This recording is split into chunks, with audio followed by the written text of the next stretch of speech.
Go to Floor Plan View and select the slab object. Define its properties.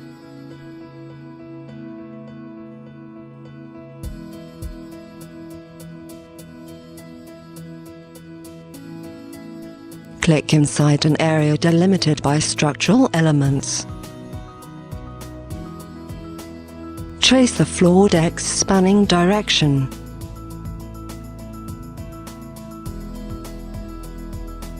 Select the direction line and with the object grips you can shift,